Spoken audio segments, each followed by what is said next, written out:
అంటే మీరు ఎన్ని అడిగే అవకాశం ఉంది నాకు తెలిస్తే చెప్పండి. నేనే ఇబ్బంది పెట్టను. నాకు తెలియపోయిన చెప్పని అడగను. కానీ మంత్రివర్గ స్వరూపం ఎలా ఉండొచ్చు? ఎలా చంద్రబాబు నాయుడు గారి ఇది తెలుసు కదా మీకు, ఎలా ఉంటుంది అనుకుంటున్నారు? ఖచ్చితంగా. ఎందుకంటే అంటే అద్భుతమైన మెజారిటీతో 164 మంది 3 పార్టీలు కలిసి గెలవడం అంచేత ఇప్పుడు ఇందాక పట్టాభి గారు చెప్పినట్టుగా ఇందోరు ఎవరైతే నిజమైన సంఘర్షణ చేశారో, అంటే కొంతమంది ఆ పార్టీలో మనకు తెలుసు కదా, చాలా ఏళ్ళని చూస్తున్నాం కాబట్టి కొంతమంది 4 ఏళ్ళు దాక్కునే చాలా పోరాటం చివరిలో ఇంకా బాగోదు మనం కూడా రోడ్డు ఎక్కాలన్నట్టుగా ఇక్కడ కూడా కొంతమంది ఉన్నారు. వాళ్ళు గెలుచుంటారు ఖచ్చితంగా.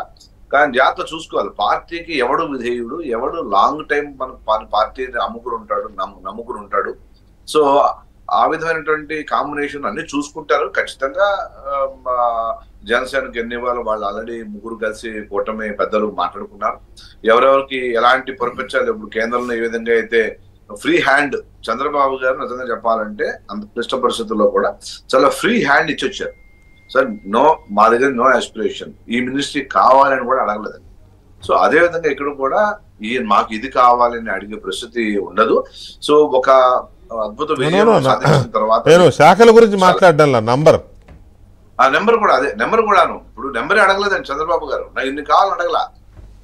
సో అది వాళ్ళకే వదిలేశారు, కేంద్రానికే వదిలేశారు. అలాగే ఇప్పుడు కూడా 3 పెద్దలు 3 పార్టీ నాయకులు మాట్లాడుకుంటారు. ఖచ్చితంగా ఎవరెవరికి ఎన్ని వస్తాయి, ఏ శాఖలు ఇవ్వాలి, అది ఎన్ని మంత్రులు ఇవ్వాలి, ఆ శాఖల విషయంలో అది మాట్లాడుకుంటారు అనుకోండి.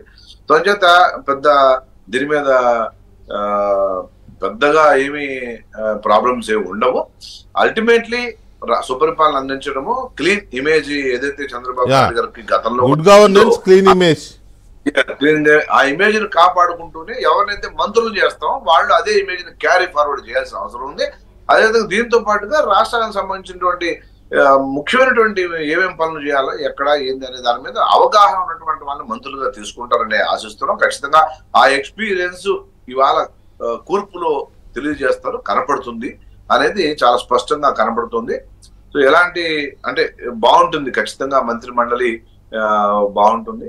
అండ్ ఎవరైతే కష్టపడ్డారో కొంతమందికి ఇవ్వలేకపోవచ్చు, కానీ ఒక మంత్రి పదవే కాదండి. ఎందుకంటే తక్కువ మంత్రులు ఉంటాయి. 164 గెలిచేస్తే మరి పూర్వంలాగా ఇవ్వడానికి కుదరదండి.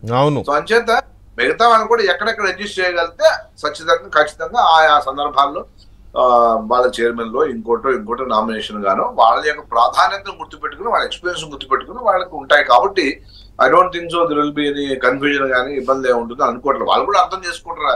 ఎంతమంది హ్యూజ్ మెజారిటీ ఇచ్చిన తర్వాత అందరూ కలిసి ముందుకు సాగాలి, ఒకటే లక్ష్యం, రాష్ట్రం లక్ష్యం అంతే. చంద్రబాబు గారికి ఏ లక్ష్యం ఉందో మా అందరూ అభివృద్ధి, రాష్ట్ర అభివృద్ధి